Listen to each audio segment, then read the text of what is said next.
Morning has broken like the first morning, like the bird has spoken, like the first bird. Praise for the singing, praise for the morning, praise for them springing fresh from the moon.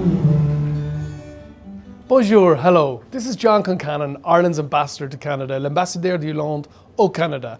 The Global Irish Famine Way is an important project that both documents the key sites related to Irish famine refugees when they migrated from Ireland to other parts of the world. And these sites marked with humble memorials depicting a pair of children's shoes cast in bronze, which are now the symbol of this project, representing the incredible pilgrimage undertaken by refugees as they moved across to Ireland and overseas, seeking a better life. The Saint-Colomban parish and cemetery have a long history of Irish settlement since the early 1820s and have become the final home and resting places of many of Lower Canada's earliest pre-famine and famine settlers. Saint-Colomban has been awarded recognition for its historic cemetery, which will now be part of the Global Irish Famine Way, marked by its own set of bronze shoes.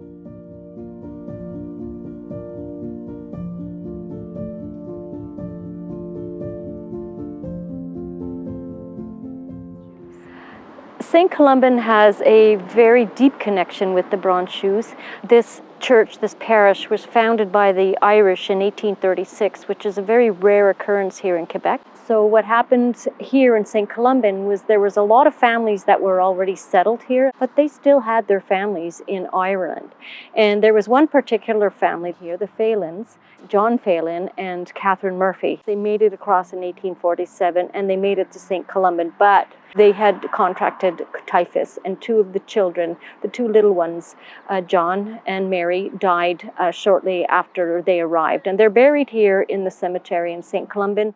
So you could just imagine what that was like. Families towing children, they were starving, to walk that walk. So the bronze shoes follow that trail, that 165-kilometer trail. That's the National Famine Trail that goes from Strokestown to the Dublin Quay, where they boarded and came over to Canada. And then there's also the Global Famine Way. What they did was they extended that trail because they realized once they landed in Canada, there were 6,000 people that died on the shores in Montreal and are buried there at the Black Rock.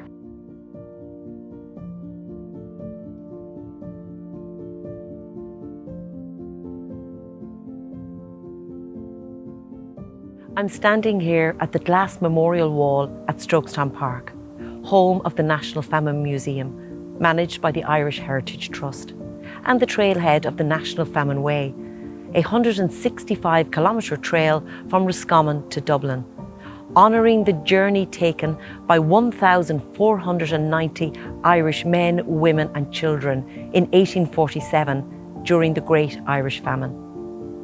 These were tenants who had little choice but to flee their homes and country as part of their landlord, Major Dennis Mahon's assisted emigration scheme.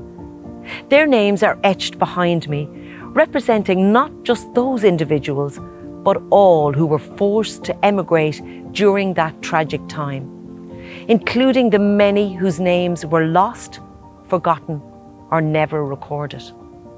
The Global Irish Famine Way reminds us that memory matters, that migration is not just history, it's a human story that continues today. We can't forget the people that made the journey, but we can't forget the people that helped. And that's what the Bronze Shoes Trail's about. And Saint-Colomban is one of the Bronze Shoes sites because it was one of the communities that opened their arms and welcomed the people that traveled from Ireland to Canada during the Great Famine.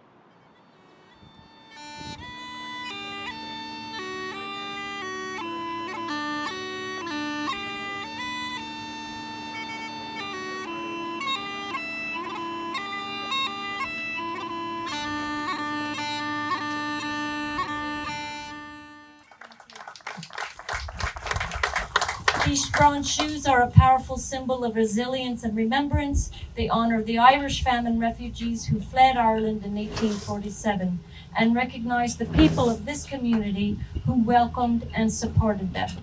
Saint-Colomban is on the first pathway in the Global Irish Famine Way. I saw the shoes that will be unveiled today as they came off the Celtic Explorer, because we insisted that just as the Irish famine refugees came by sea, these shoes should also come by sea. And they left Galway, arrived at St. John's, Newfoundland, and now this morning they are here. They were cast in bronze based on a real pair of leather children's shoes that are now in the Famine Museum in Strokestown, Ireland. And they became the symbol of this journey. They symbolize hope, and they symbolize the difficulties of the journey.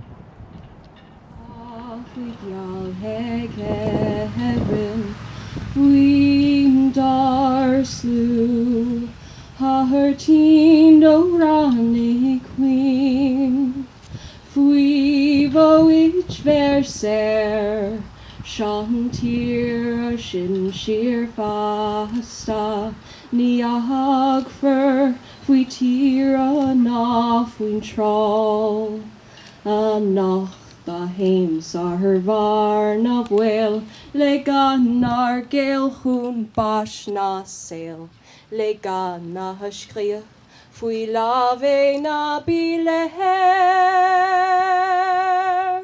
shaliv kanig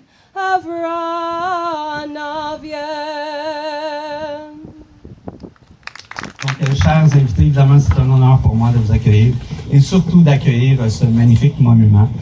Donc, vous voyez, Saint-Colomban, c'est un territoire boisé aujourd'hui, mais il n'y avait plus beaucoup de bois quand les Irlandais sont arrivés parce qu'ils l'ont déboisé, ils l'ont déroché, ils ont essayé de faire une agriculture classique irlandaise, pommes de terre, lait et tout ça, avec tous les défis que ça représentait.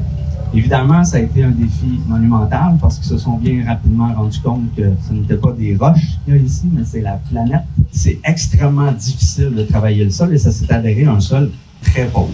L'inauguration pour nous des petits souliers de bronze aujourd'hui, c'est beaucoup le travail de solidarité d'Irlandais entre eux.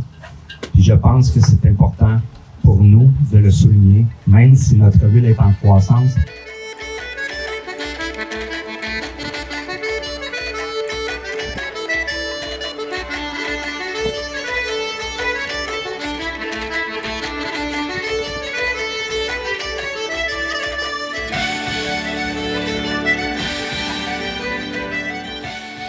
C'est comme attacher le passé avec le présent, puis permettre aussi à la communauté irlandaise, mais aussi à la population de Saint-Colomban, de connaître davantage ses origines. Puis ça, c'est vraiment important pour une ville, une communauté. Puis ça permet aussi de développer une fierté, puis une identité qui est très, très propre à un territoire.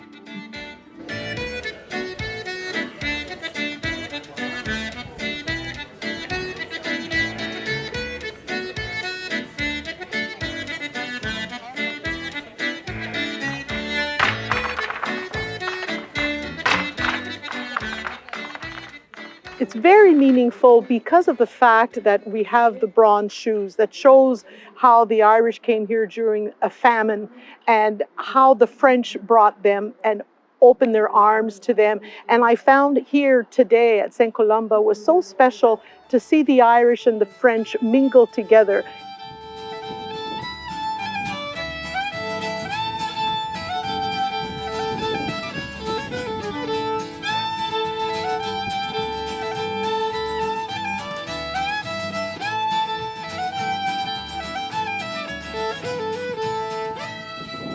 The community is still very much alive and they're trying to preserve things for the future as well. You know, that those shoes are going to be there forever, hopefully. So everyone's going to see it, everyone's going to know the foundation of this town. And I guess if similar initiatives take place across Canada, that's a great way to kind of remember the history and keep it alive.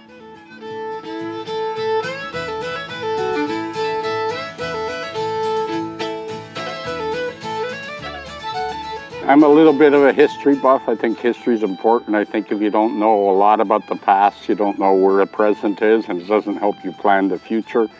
And this is symbolic. The brown shoes are very symbolic of the difficulty of the Irish immigrants But I think it can almost be symbolic to some degree of even immigration today to Canada.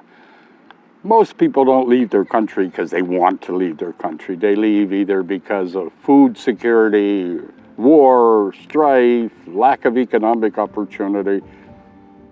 And so when they had a choice here in Canada, whether to turn them away as aliens, to turn them away as the diseased, to turn them away as Catholics, they refused. And they brought them into their homes, they brought them into their communities, and that legacy stands where you're standing today. Because of the generosity, the charity of those who received them. And I find this rather poignant in our own time. How are we receiving the other? How do we receive the refugee?